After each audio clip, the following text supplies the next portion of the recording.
자유, 종교의 자유를 억압하고 반대 목소리를 다 법적 처벌하겠다고 악랄한 독재법을 만드냐.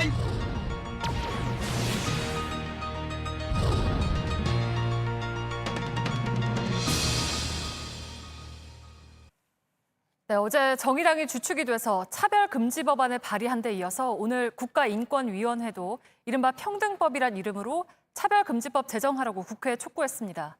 하지만 성소수자성을 죄악이나 질병이라고 주장해온 일부 기독교에선 처벌금지법 때문에 동성애 반대하는 사람은 처벌받는다 같은 주장이 끊임없이 나옵니다. 바로 팩트체크하겠습니다.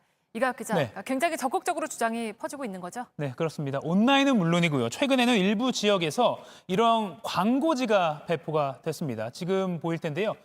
뭐라고 돼 있냐? 차별금지법은 동성애에 대한 부정적인 표현을 하면 처벌을 해서 네. 표현의 자유를 억압한다. 이렇게 적혀 있습니다. 네, 그러니까 어제 발의된 법안 내용을 확인해보면 바로 알 수 있는 거 아니겠어요? 그렇습니다.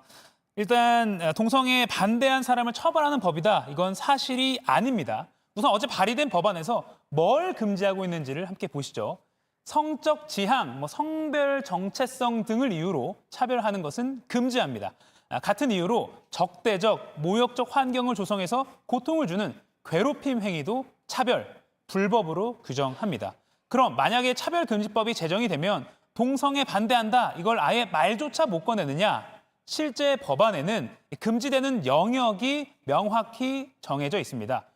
첫 번째, 고용, 즉 직장에서 또 물건을 사거나 서비스를 이용할 때, 또 교육이나 직업 훈련을 받는 학교에서 그 밖에 행정 서비스를 받을 때입니다. 이 네 영역에 포함되지 않은 경우, 예를 들어서 교회에서 설교를 하거나 네. 관련 책을 쓰거나 길거리에서 발언하는 행위까지 이 법으로 불법으로 규정되는 것은 아닙니다. 네, 그러니까 일단 이 내 영역이 아니면 처벌은커녕 금지하지도 않는다는 거잖아요. 그렇습니다. 이 차별금지법의 본질은요, 개인의 표현의 자유일지라도 합리적으로 제한한다는 겁니다. 그래서 직장, 상점, 학교 같이 누구나 생존을 위해서 꼭 참여해야 하는 이런 생활 영역에서만큼은 가치 있는 타인을 차별하고 공격하면 안 된다는 겁니다. 네, 그러니까 표현의 자유를 제한할 조건을 둔 거잖아요. 네. 근데 그러면 차별금지법 하에서 네. 직장이나 학교에서 금지된 차별적인 언행을 하면 처벌을 받습니까? 그것도 아닙니다. 반대측이 주장하는 것처럼 처벌 조항을 새로 만드는 이런 법이 아니기 때문입니다. 이 법안에 나온 유일한 벌칙 조항, 1년 이하의 징역 또는 1천만 원 이하의 벌금에 처한다. 이걸 보면 좀 의아할 수 있는데 네. 법 전체를 보면요. 이건 차별 피해자에게 보복성 불이익 조치를 했을 때 적용됩니다. 쉽게 말해서 회사나 학교에서 차별을 당해서 진정을 제기했다고 그 사람에게 인사 불이익을 주면 처벌될 수 있다. 이런 겁니다.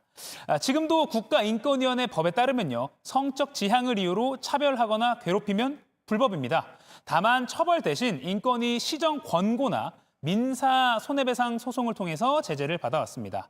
이번에 나온 차별금지법안은 이 구체적인 구제책의 실효성을 하나하나 좀 높여보자 이런 취지입니다. 인권위 권고 안 따르면 강제적으로 명령을 할 수도 있고요. 또 이행 강제금을 부과할 수도 있고 이 소송에서도 손해배상 액수를 정할 때 이럴 때 피해자에게 좀 더 유리하게 바꾸도록 한 겁니다. 네, 그러니까 정리를 하면 원래도 법적으로 성소수자를 차별하면 안 되는 거고 그리고 네. 이 차별금지법이 새로 생긴다고 해도 표현의 자유나 종교의 자유가 사라지는 건 아니다 이런 거죠? 네, 맞습니다.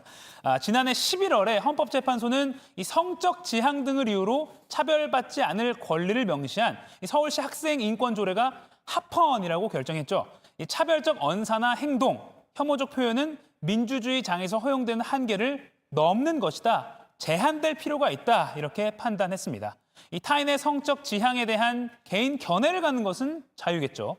하지만 이걸 근거로 타인의 일상이나 생존을 억압하고 위협하는 것은 이미 헌법적 권리로 인정되고 있지 않습니다. 네, 앞으로 국회 논의 과정을 좀 지켜봐야겠네요. 네. 팩트체크 이가혁 기자였습니다.